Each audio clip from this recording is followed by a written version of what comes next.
खेत से उपज या कटाई के बाद बचने वाले अवशेषों को हटाना कृषि कार्य का एक महत्वपूर्ण अंग है, लेकिन कृषि क्षेत्र में तेजी से बढ़ रही श्रमिकों की कमी ने इसे एक समस्या बना दिया है। इसके लिए किसानों को ज्यादा समय लगता है और खर्च भी बढ़ जाता है, खासकर ऐसे खेतों में जहां तक किसी वाहन का पहुंचना आसान नहीं होता।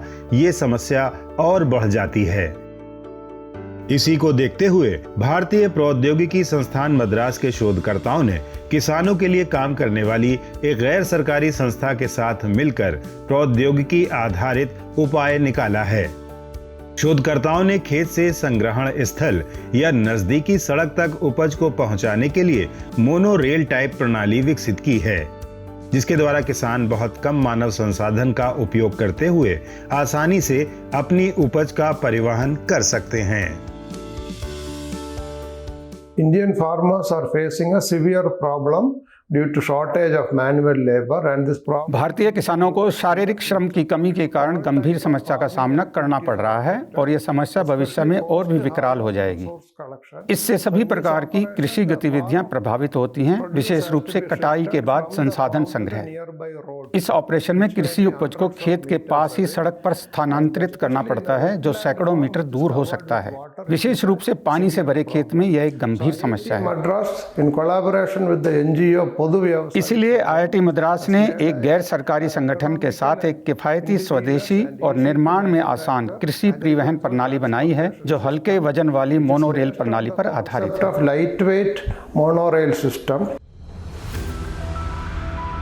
शोधकर्ताओं ने खेत से गंतव्य तक कंक्रीट के खंभों पर मोनोरेल टाइप केबल वे बिछाने का काम किया।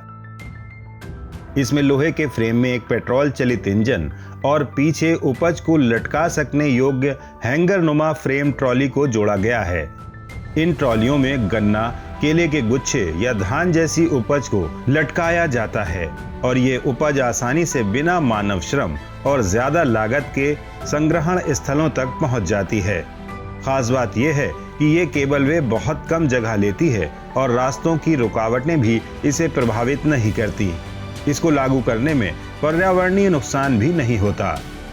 अभी तमिलनाडु के करूर जिले में ये प्रणाली परीक्षण के तौर पर लगाई गई है, जिसके बाद इसे बड़े स्तर पर प्रोत्साहित किया जाएगा। इस प्रणाली का लाभ यह है कि इसे और अधिक रेल जोड़कर किसी भी दूरी तक बढ़ाया जा सकता है और इस प्रणाली को चलाने के लिए आपको दोनों छोर पर 2 व्यक्तियों की आवश्यकता है। इसे NGO की मदद से करूर जिले के गांव में लागू किया गया है और यह बहुत अच्छा काम कर रहा है। भविष्य में हम इसे और विस्तारित करने की योजना बना रहे हैं और पेट्रोल इंजन की बजाय सौर ऊर्जा का उपयोग करने की योजना बना रहे हैं। फिलहाल परीक्षण के तौर पर इस प्रणाली में पेट्रोल चलित इंजन का इस्तेमाल किया गया है, जिसे अब सौर ऊर्जा चलित इंजन में बदलने पर काम किया जा रहा है। साथ ही इस रेल को जरूरत के अनुसार कई किलोमीटर तक बढ़ाया जा सकता है। इस परिवर्तन से ये फसल और उपज को ले जाने की सबसे किफायती स्वचालित प्रणाली बन जाएगी। इस नवाचार ने सारे देश के किसानों के लिए एक कुशल और सस्ता समाधान उपलब्ध करा दिया है, जो किसानों की मुश्किलों को कम कर उनकी आय में वृद्धि का भी साधन बन सकता है।